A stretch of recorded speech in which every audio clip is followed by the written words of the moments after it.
Hi everyone, it's July 17th as I record this video, and something interesting happened today. A lot of interesting things have already happened to me today. I haven't gotten out and done some of the things that I wanted to do because it's been raining up here in North Bay. It's been raining all night and all morning and or into the early afternoon. So my wife and I had some plans for our anniversary that involved kind of spending a day at the beach and getting in the kayak and a lot of other things that the kids would enjoy and that we would enjoy. But it's not really happening, and that's okay. Rainy days happen. We'll still go out to dinner tonight. But what I wanted to talk about, firstly, without being self-important,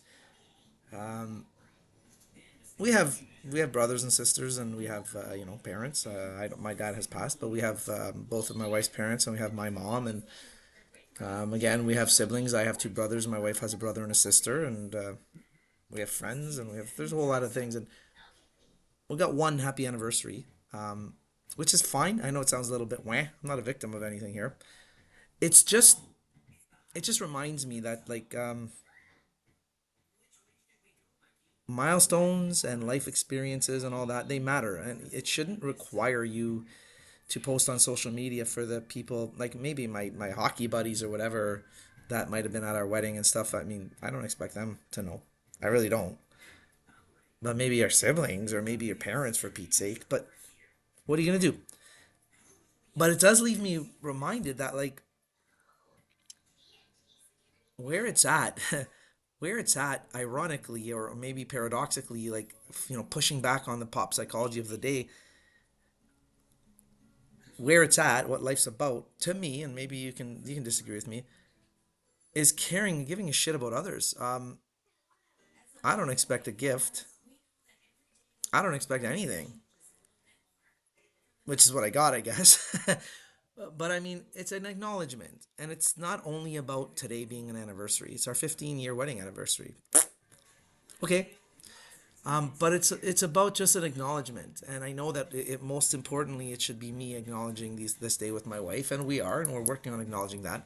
But we are still battling grief, and we're dealing with it, and I don't know, but I do know that it pushed me to being reminded that if you're just focused on yourself always, you're supposed to be connected to others. You're supposed to be, and I've been being taught and nudged towards a direction that says there's no supposed to's. You're right if you say there's no supposed to's. You're right if you think that expectation is almost always the sure way to disappointment.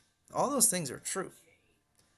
But those things can all be true, and it can also be true that to be most perhaps content, or being like having potential to be content, developing the possibility to be content and to be kind of feeling good about yourself and about the life that you're living, to live your life in such a way that you have some degree of contentment and perhaps productivity and effectiveness or something, meaningful connection with others, a sense of well-being.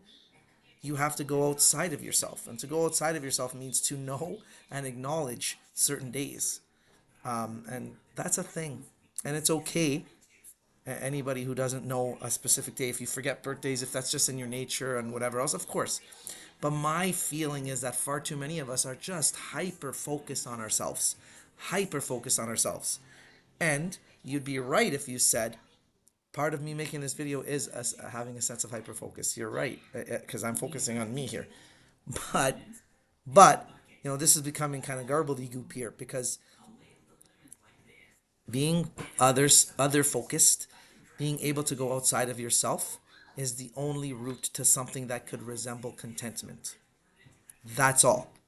And if you're not able to do that, then you're going to constantly be seeking some form of happiness, excitement, pleasure, whatever, that's just for you, and it's going to fade. The goalposts always move. It's going to fade no matter what you get, no matter what you get.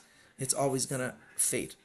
That gift, that acknowledgement, whatever else, if you're not reciprocating into the world, if you're not letting others feel good and feel special and feel valued, if you don't do that for others, you're always going to be lacking something. You're always going to be missing something, not just in the opinion of the others either. You're going to feel a gap. And I'm noticing that somehow Popular psychology continues to remind people to put themselves first, put themselves first, put themselves first, put themselves first. And ironically and paradoxically, we're in an age where people need mental health supports more than ever.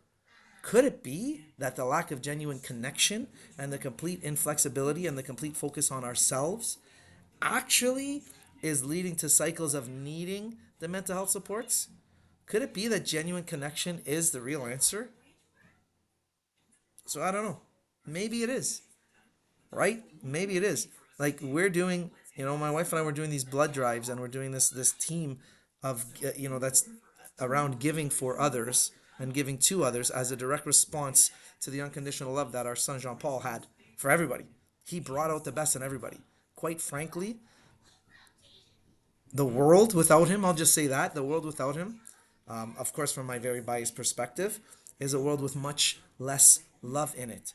But I do know that the people that were in his life were, quite frankly, more loving people when he was here. And I miss that version of them that he brought out. And he was somewhat of an enigma in that way, that people that before and since his life, his very short life, don't don't have a lot going on in here, had something in that heart of theirs while he was here. And so in any case, we are we're doing this, give it all for Jean Paul, because the only way to possibly feel good about yourself is to love others and give to others.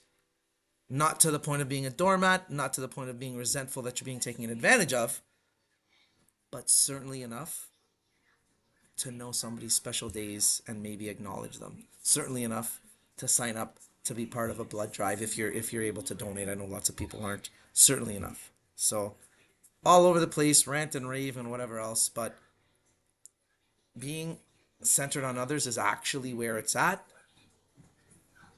Of course, short of being a doormat, and I understand how that's a possibility too, especially in, then, like I said, in pop psychology of love yourself first, first, first, first, first.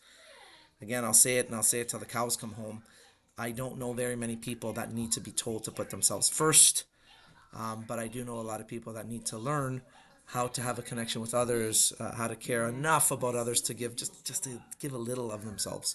But again, without judgment, I think a lot more people would be off of the merry-go-round and off the train of trying to find, I can't be happy, I can't be happy, I can't be happy, if they stopped looking for it always internally and always with hedonism, and started deciding, how can I make someone else shine more brightly? Suddenly you feel better. So anyway, why not? I'll put it in the description. Do something beautiful for others. Join Give It All for Jean Paul if you're a Canadian resident. Join Give It All for Jean Paul. Give blood, give plasma, and love others unconditionally without even knowing them. Why not? A radical idea. Thanks for watching and for putting up with the rant. Thank you.